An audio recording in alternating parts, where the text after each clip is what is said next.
Last night's game, Titans beat the Packers 27-17.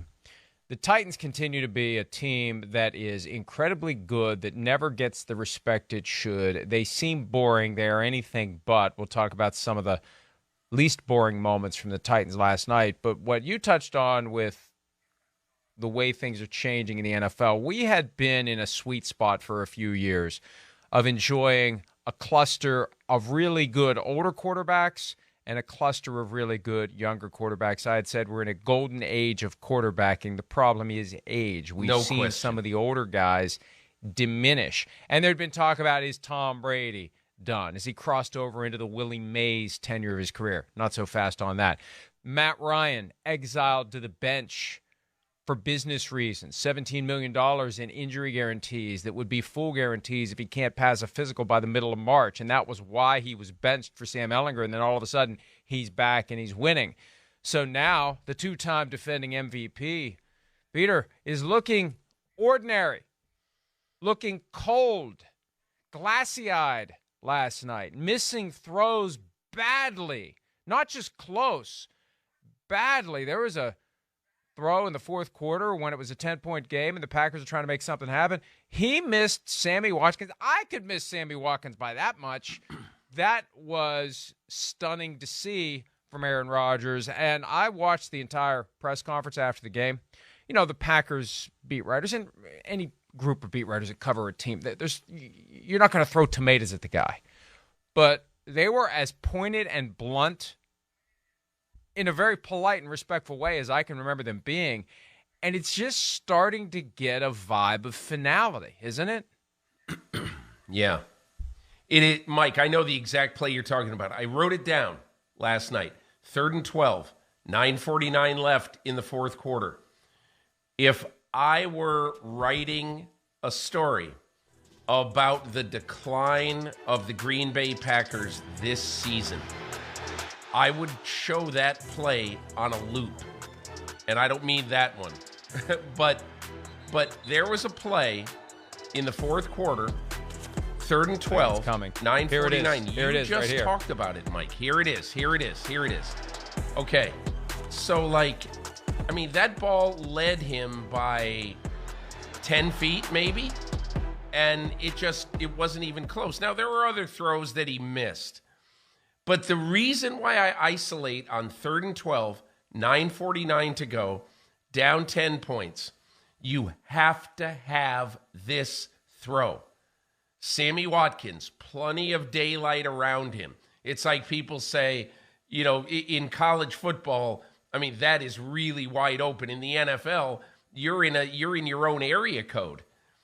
But he missed that one by so much that I just started to think to myself, this is not going to get better.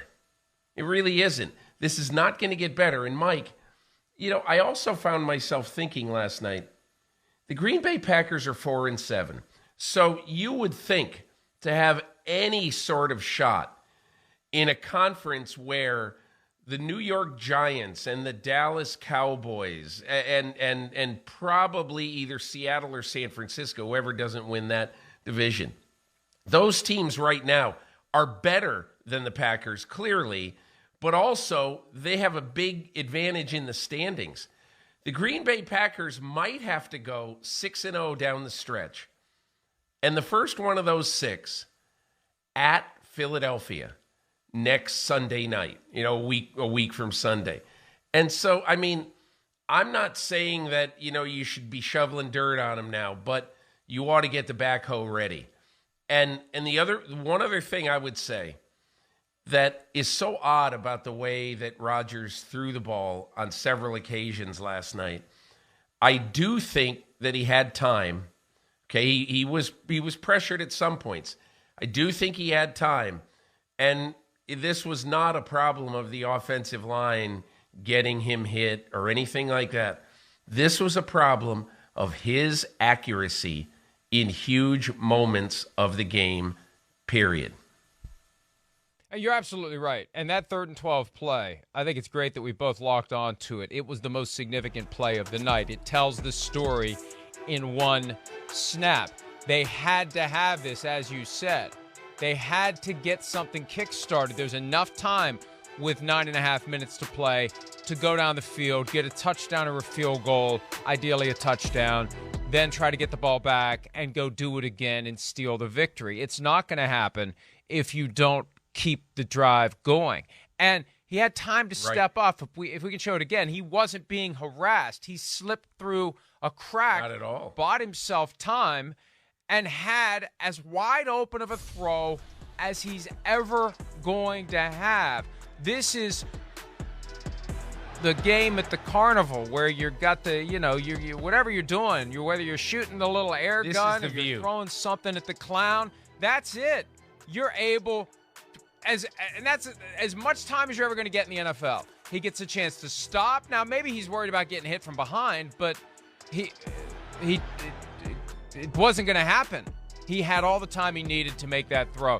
I've seen people say, well, Davante Adams would make that throw because Sammy Watkins was basically walking across the field. He saw what Sammy Watkins was doing. He just missed him. He had a chance to see how he was moving, and he flat out missed him. And then on the next drive, on 3rd and 3, he puts it over the arms of Allen Lazard to keep the drive alive. And then on 4th and 3, I don't know what the hell he was trying to do. That's not the throw you make on 4th and 3. That's the throw you make on 1st and 10 where you're taking a shot. And you could hear the booing. I mean, they were restless all night, but on those two throws, the 3rd and 12 and the 3rd and 3, and a little on the 4th and 3, the 4th and 3 was more kind of like they thought maybe there was interference. But the 2 third down throws, there was noise, and it was being directed at the guy who made those throws, not anybody else on the field.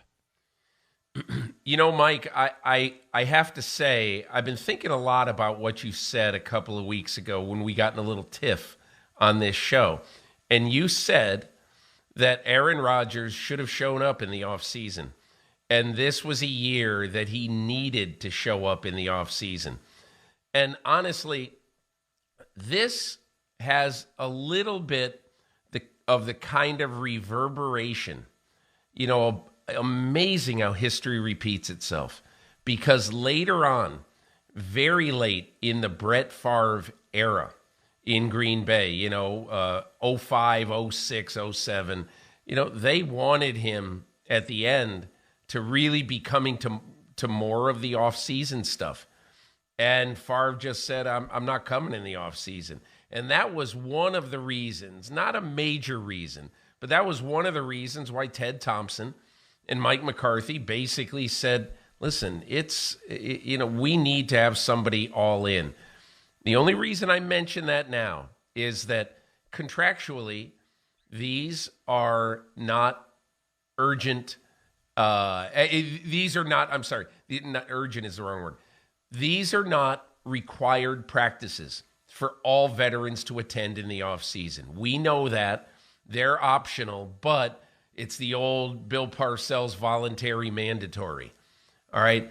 But if you're a big enough person, big enough name, big enough star, you don't have to come, and there's nothing they can do about it. But now, this year, if I were Matt LaFleur, I would just say to Aaron Rodgers, hey, listen, we're going to go out and spend some money in free agency this offseason.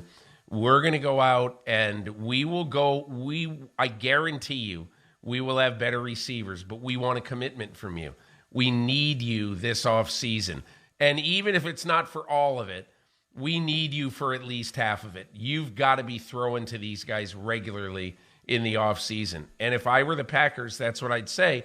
And look, you can't force him to do it. And if he says no, then maybe Green Bay has a decision to make. We'll see. But I think now, especially watching some of what has happened, either lack of communication, lack of chemistry, whatever it is, this team is not the same. And so I do think that they are within their rights to ask. He's within his rights to refuse, and then they might have a decision to make. I'm not even sure it gets to that point, Peter. I'm not sure he's going to play next year. I think that the body language I saw last night, the guy that we heard at the press conference, we're going to play some of it coming up here very, very shortly, he just strikes me as a guy who knows the end is coming. And the question is, 2 questions. Does he want to go out this way? And does he think there's a chance to go out a better way if he comes back for one more year? And the other question, quite frankly, does he want to retire the same year Tom Brady retires and then be second fiddle to Tom Brady when it's time to enter the Hall of Fame? And I know that seems very petty and superficial, but does he want to be second fiddle to Tom Brady when it's time to enter the Hall of Fame? And I say this at a time Mike, when the other question is... Go ahead. I was going to say the other question is, do you want to go out like this? That's right. That's the point. Do you want to is this go out what like you this? want? And is it going to?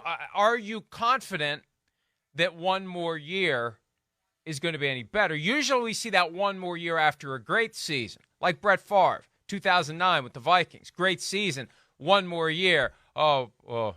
Maybe we shouldn't have done one more year for a variety of reasons with Brett Favre in Minnesota.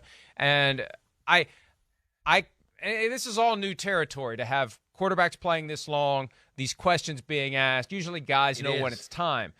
The idea of, I really got a bad taste in my mouth for that one more year, I'll just come back for one more year. I'll chase a bad year with what could be a worse year. Who knows? That's going to be a real dilemma for him. Let's see. Aaron Rodgers in all black again, although this time with a little orange stripe. He's starting to work some other color into his post-game press conference. He had been the man in black for weeks. Here he is last night after the game talking about his bad throws and his reaction to being booed by the home crowd. I couldn't tell you, point to one thing. I'm not going to make excuses about my thumb. It's been the same since New York. I don't know. I got to go back and look at it. I felt like fundamentally I was, in a good spot. But just didn't have the same type of consistent grip and ball coming out the same way. I threw a lot of kind of wobblers tonight. So there was some wind, but just missed a few throws I should have had. I mean, definitely the one to Sammy and the one to Allen for sure. It's not often you get booed. What's it like hearing those? Not you personally, but as a group.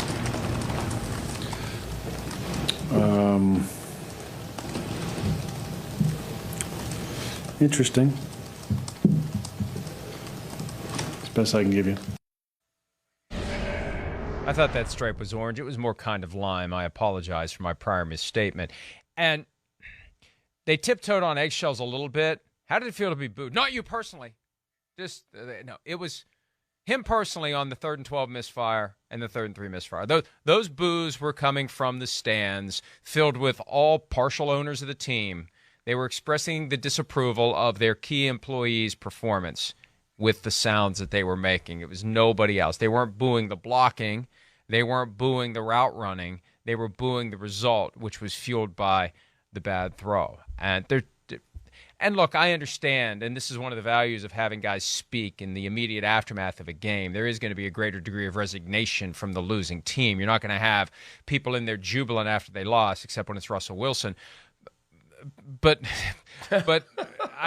it just feels like the garage door is starting to close on Aaron Rodgers' career. And as you said, they got to go 6-0. And if they lose, it's hard with 17 games to know what your buffer really is.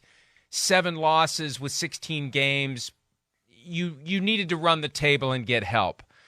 If they would lose another one and go to 4-8, they're going to need to run the table and get help. And even then, it's probably not going to be enough. I don't think 9-8's getting you in this year in the NFC. And I so don't either. This is it. The playoffs start in 9 days for the Green Bay Packers. If they want to get to the playoffs, they have to act like the playoffs start when they go to Philadelphia, Peter. Hi, it's Mike Florio. Thanks for watching PFT on YouTube. Hit subscribe for the latest news and analysis from Pro Football Talk.